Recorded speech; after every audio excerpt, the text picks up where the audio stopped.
Je continue ma visite de Yangon et là je suis rendu à Batatong Paya, qui est le temple de l'arbre géant en raison du méga stupa qui est derrière nous. Et c'est jusqu'ici qu'il y a 2000 ans, un millier de militaires auraient escorté des reliques de Bouddha jusqu'au temple ici. Et aujourd'hui, on retrouve à l'intérieur du stupa des cheveux de Bouddha, qui est une relique très sacrée pour la religion, pour le bouddhisme. Et ce qui est spécial, ce qui est surprenant, c'est que pendant la Deuxième Guerre mondiale, le stupa de 131 pieds a été bombardé. Il a été détruit et reconstruit. Mais ce qui le différencie des autres stupas du pays, c'est qu'à l'intérieur, il est ouvert. Et habituellement, c'est toujours plein. Donc, il y a comme un labyrinthe de murs, puis c'est là qu'on retrouve les cheveux de Bouddha. Fait que là, je viens d'arriver, j'ai pas eu le temps de me promener beaucoup, mais c'est assez gros. C'est juste que là, il faut toujours être nu-pied dans les temples. Et avec le soleil qui frappe, je vous dirais que c'est brûlant. Donc, il faut se trouver des spots d'ombre, mais je pense qu'on va faire avec, hein?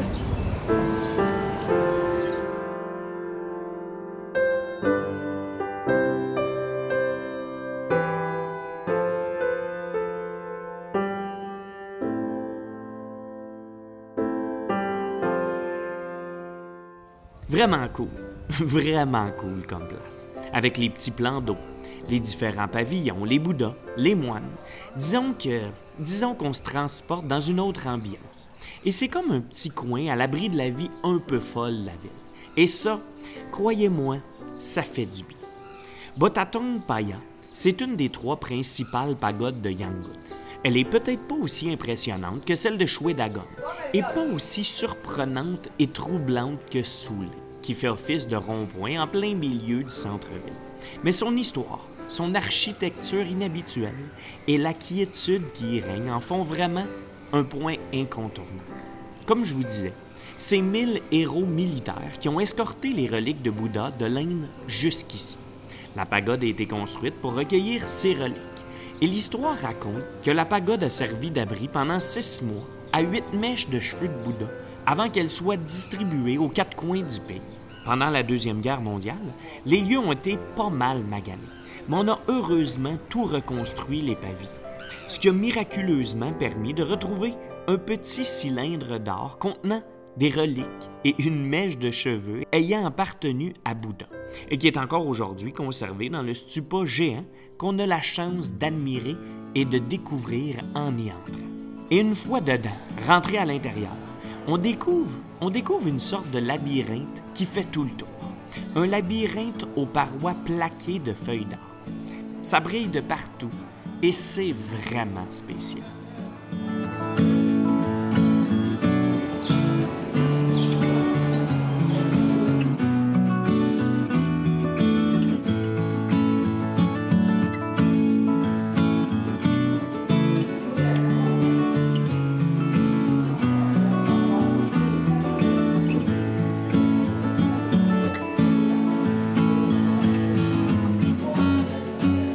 Ça n'a juste pas de sens. Je suis à l'intérieur du stupa.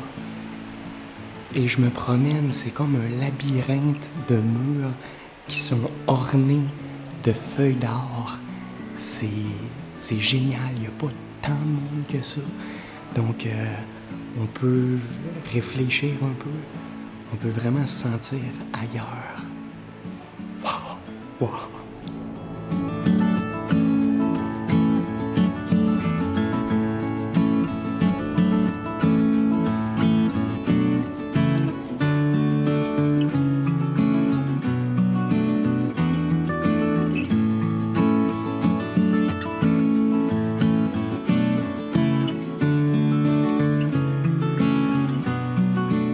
Oh my God! On s'en fait-tu du fun ou on s'en fait pas? De mon côté, je continue l'aventure. Je vous invite à cliquer sur le lien en bas à gauche pour la suite de ce beau moment. En même temps, likez donc, commentez, partagez, abonnez-vous à la chaîne et moi, je vous dis, on continue!